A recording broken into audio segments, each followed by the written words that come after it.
And now it is officially a winning streak for the Notre Dame Fighting Irish. That's two in a row as they dismantle Arkansas on the road in a dramatic, emphatic 56-13 win. This is Irish Illustrated Overtime. I'm your host, John Brice, joined by Drew Mentock, and got producer Tom Zwiller running the show.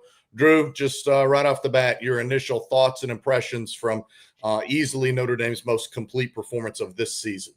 Yeah, absolutely. I mean, again, it starts with the offense. What you saw from CJ Carr in that first half, I think he had like 294 yards passing, but they just did it in so many different ways, getting so many different players involved. We obviously also saw Jeremiah Love with 4 touchdowns in the first half. I think he was the first Notre Dame player ever to have multiple rushing and receiving touchdowns in a game. That's back-to-back times where a Notre Dame running back has scored 4 touchdowns in a game. Like, there's just in my story, which I just published on irishillustrated.com, there are so many stats that I tried to keep up with, and I'm sure I'm missing a ton, and people were figuring out more. But just like the offensive performance and kind of the historic nature of what they did on the road at an SEC team, I think that was the most points by a non-SEC team on the road at an SEC team's house in 20 years. So they just really stuck it to them. My prediction was way off. I had Arkansas scoring 45 points and maybe squeaking out a victory, and they didn't even get close to that. Yeah, I'll take credit in that I had the game total at 69 points, and that's what we ended up at. But I had Notre Dame with a 7-point win in that 69-point combined performance. So I'll take it, just like the Irish will take it. A lot of good to dissect, very little bad as it pertains to how this game unfolded for Notre Dame. Jeremiah Love, a complete star. Jadarian Price continuing to be one of the nation's most efficient touchdown scorers. And CJ Carr, it's not hyperbole to say CJ Carr is growing into an absolute star week after week, Drew.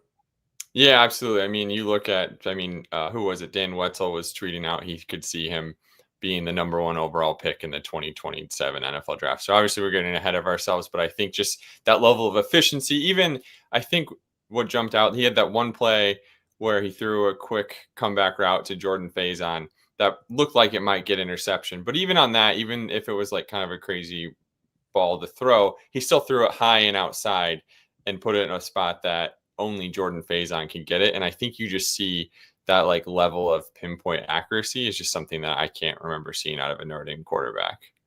Yeah, and the Irish finished with 641 yards of total offense. They limit the Hogs, who came in with the top 5 national offense and top 5 in a number of categories, to 365 yards. That's improvement. That's just the bottom line. That's Notre Dame's second lowest total of allowed yardage this year. This was a 14-10 game in the second quarter, and then Notre Dame outscores its hosts, the Hogs, 42-3 for the balance of the game. And speaking of balance, Drew, that's one thing I want to immediately get to. Tremendous balance, not in production, but in play calls. And when Notre Dame entered into I think the fourth quarter, they were sitting on 60 offensive plays, and they had 29 runs and 31 passes. And Drew, it's really difficult for an opponent to defend when an offense is that balanced and especially that efficient. Yeah, absolutely. And it's not even just like within those running and passing plays, it was kind of the similar type of stuff. Like they were doing swing passes and screen plays and throwing the ball downfield and getting the running backs out between the outside and running between the tackles. Like they just kind of did it in every possible way. And it was something Arkansas really struggled with, obviously, in the entire first half when Notre Dame scored a touchdown drive every time it got the ball, including when it got the ball with 24 seconds left at midfield to close out the half. Yeah, and we have a number of notes here for the show today. Again, we got Tom Zwiller producing it, Andrew Mentock. I'm John Brice. This is Irish Illustrated's Overtime Live. I want to spit out a few of those notes. We talked early in the first half. We felt we knew where this game was going as Notre Dame seized control in that second quarter. Finally won the middle 8 for the first time this year. Did so with a 14-3 scoring advantage. And the defense, Drew, and again, we have a number of topics to talk on, but the defense forced 2 different 3-and-outs in the first half and also forced Arkansas to kick 2 field goals after the Hogs had driven inside the Notre Dame 25-yard line. I thought those are 4 of the more significant moments in the game. Yeah, absolutely. And I think even those, obviously the 3 and outs are great, but even Arkansas had scored 16 out of 17 times, scored a touchdown on their red zone trips. And both of those field goals, I think, ended up getting to the 21-yard line for Notre Dame. So technically not a red zone play, but just outside of it. And to force a field goal in that situation, an area where Arkansas has been really good, even against quality teams like Memphis and Ole Miss. I think that's really important. And you saw them really contain Taylon Green. I mean, if you look at just like his numbers are going to look maybe okay with kind of the second half, but in the first half, I think he was 6 of 15 passing for 85 yards, which comes out to like 5.6 yards per pass attempt. So that's really more in line with what we've expected out of the Notre Dame defense in past years. And we saw they kind of struggled against the run a little more, but as I said, that was kind of a marker of an Al Golden team at times in the past, where they would kind of give up those plays against the run and then kind of be good in the red zone and kind of shut down the pass. And once Notre Dame started scoring a lot, Arkansas didn't have a choice but to kind of keep passing and moving the ball. And eventually it just got to be too much for them. And again, a statement performance for Notre Dame, especially in a day where USC is trying to avoid an upset on the road at Illinois. Georgia Tech is trying to avoid an upset on the road at a really terrible Wake Forest program. Both those teams technically ahead of Notre Dame in the rankings right now. And so this was important for Notre Dame, not only to bookend wins and stack consecutive wins for the first time, but to play a complete performance, and so complete that after he didn't punt at all last week, James Rendell only got to punt, I think, once today. I believe that's correct. And or maybe not. Maybe he didn't punt again. Yeah, he went out for the fake punt and then kind of just had a key block on that play. So yeah, it's 2 straight games. I think it's over like 23, 24, something over there, straight series without a punt for Notre Dame's offense. Yeah, and let's go in and dive in depth on that offense a little bit more, Drew, as CJ Carr connected on passes to I think 7 different receivers, if I'm not mistaken. That's correct, 7 different receivers, because Matt Jeffrey had a catch from Kenny Minchie in mop-up duty. But again, 7 different receivers catch passes from CJ Carr. Jadarian Price and Jeremiah Love once again combined for just an unbelievable volume of touchdowns and an unbelievable volume of production.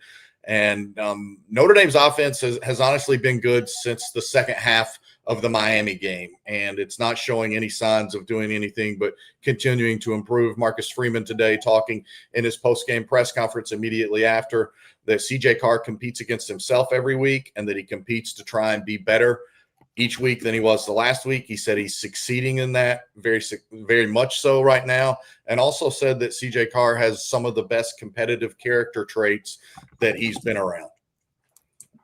Yeah, I mean, I think you definitely see that type of thing on a consistent basis, just with how they talk about him. But I think it's very unique to have somebody who's so competitive and kind of always wants to win, but also is so good at letting it go. I think sometimes you see letting mistakes go, I should say. Sometimes you see guys with that mentality almost take those negative moments or negative plays too hard, or they dwell on it.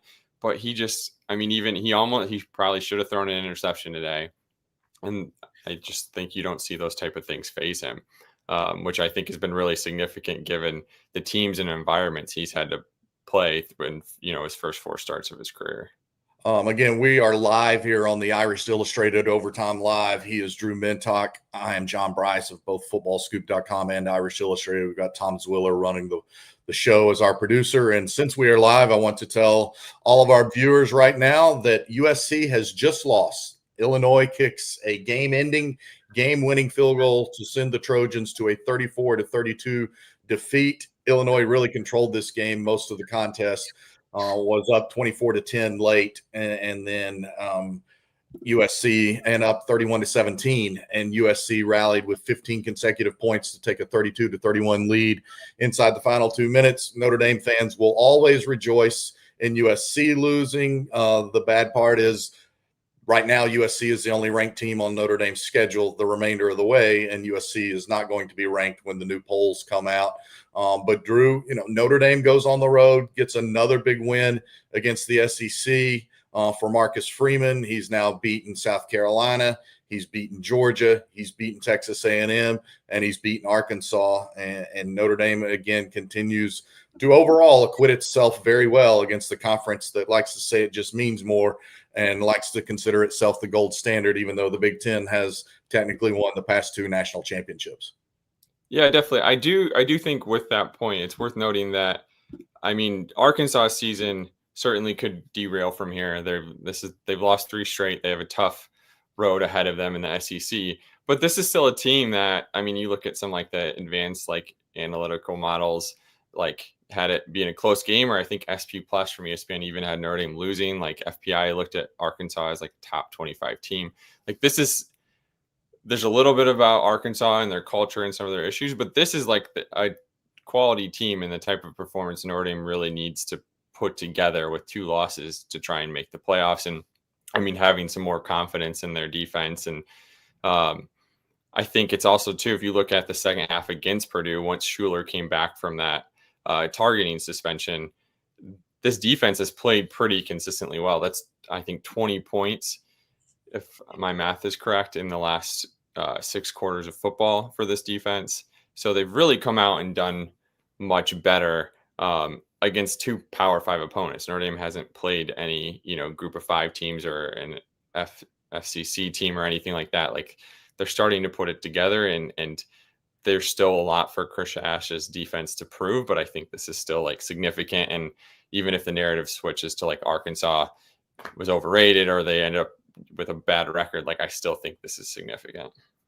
Yeah, no, I think, look, no, at this point, Notre Dame can only control what it can control. It can control how it performs, and it can control whether or not it takes care of business on a week in, week out basis. Very, very good point by you to note that over the past 6 quarters, Notre Dame has only allowed 20 total points. And again, it's worth noting that Arkansas came in leading the nation in first half scoring at 30.3 points per game. I believe the Hogs had scored at least 28 points in each of the first half of their first 4 contests.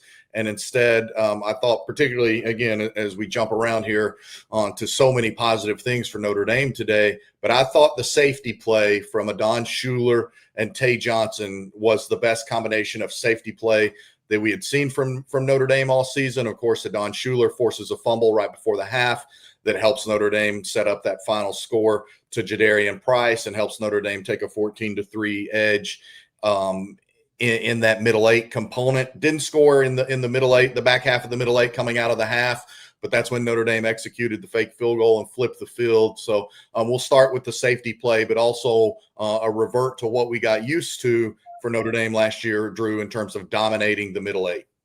Yeah, absolutely. And I agree. You mentioned Schuler's play. I think you saw Tay Johnson kind of all around there. He almost had a pick at one point in the game, kind of jumping a route in the end zone. But I think you just see, even if there's clearly things he's got to learn, he just has that next level of athleticism and instincts that I think, as I kind of talked about with even some of their other younger players, I think you can take that. They're going to be mistakes, but you need those guys who can make those kind of game-changing plays that can get your defense off the field when the back's kind of against the wall. And I think you're seeing kind of more of those guys be on the field and starting to make those plays. And I agree. Yeah, the middle 8, as you've talked about a bunch, is definitely significant that Notre Dame, finally put a really good foot forward there.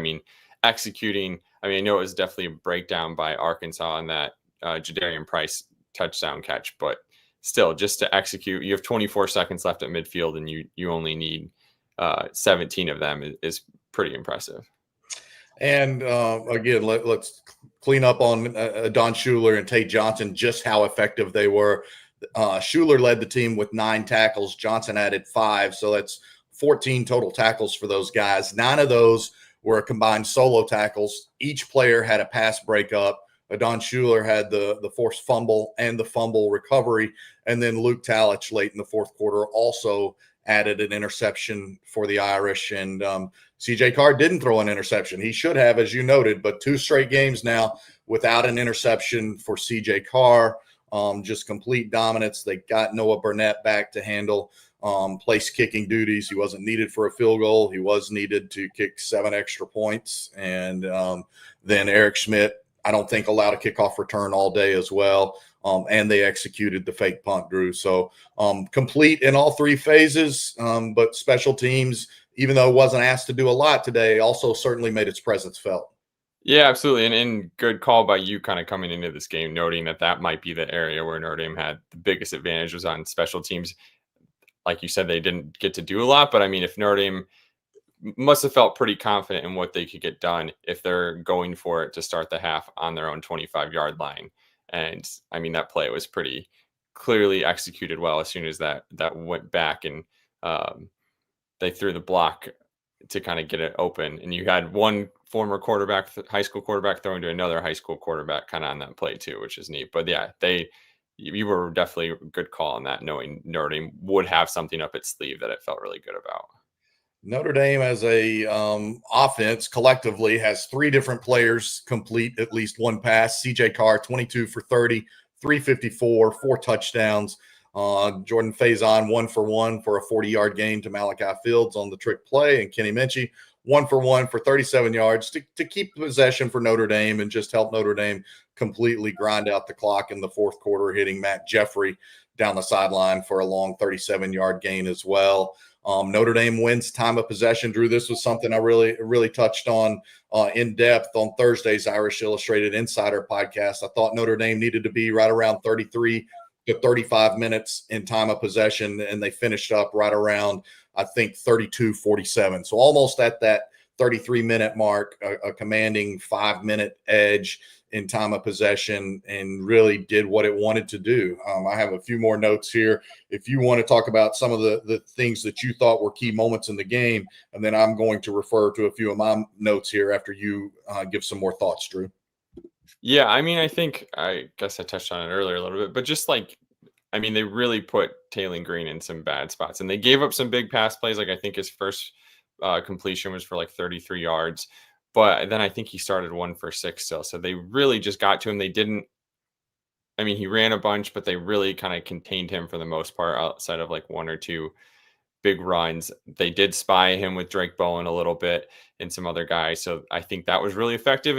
But they really did a good job of being disciplined and containing him, which is something they've struggled with. Like you've seen, even I guess going back 2 weeks ago against Texas A&M, where it's almost like the offensive tackles for A&M would let Notre Dame's defensive ends get past them a little bit and then just ride them back past the quarterback and open it up. And Notre Dame just kind of fell for stuff like that pretty consistently. And you didn't see that type of stuff today. And I also, going back to some of Arkansas head coach Sam Pittman's comments during the week, he said he felt pretty good about what he saw in terms of how they matched up with Notre Dame's defense too. So it's not necessarily something you expect the opposing head coach to say, but clearly he was expecting something different than what he got today when they only put up 13 points, even with a lot of garbage time against some of Notre Dame's backups to potentially get something done, and they still didn't do it. Yeah, really interesting to see that Arkansas kept its starters in for the entire game. I was frankly very surprised by that because Taylor Green is a dual threat quarterback and he takes a lot of hits. And I don't care if he's 6'6", 230 or 240. You had no reason to keep him into the game late. We heard a cavalcade of boos raining down on the Hogs just before halftime. That continued well into the second half. And when we talk about containing Taylor Green, he finishes just 17 for 32 for 207, no touchdowns, the interception. And Drew, we've harped on getting more pressure on the quarterback, keeping your rush lanes intact, having better technique. I would say Notre Dame apparently had better technique. It definitely, we saw it, as you just alluded to, keep its rush lanes more disciplined. And they sacked Taylor Green 3 times today after entering the game with only 4 sacks. So much more effective in getting after the quarterback, which is why I think you saw the secondary able to make some more plays for the Irish.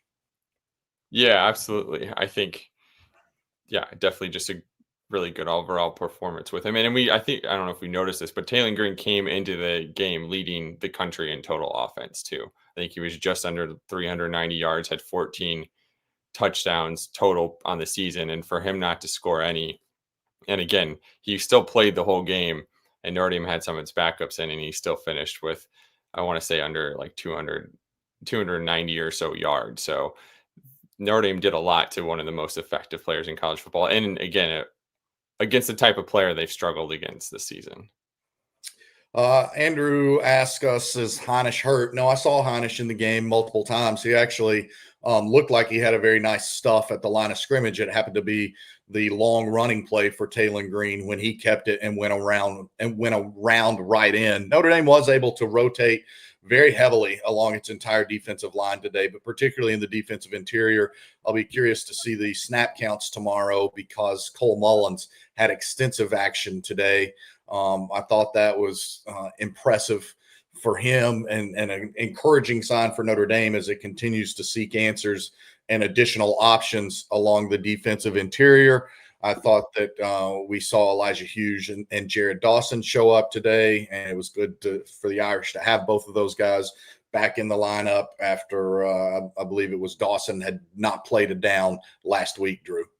Yeah, absolutely. And I think, getting that defensive line, having a good game, and developing for the future too. Because I think you even just look at what they're like. We've been hammering the defensive tackles a little bit, but even the guys who are playing, a lot of them won't be here next year. So, like you said, starting to get some of those younger guys and get them reps could really be huge for the season going forward. And I also think so too with that defensive interior. I think they struggled a little bit early on.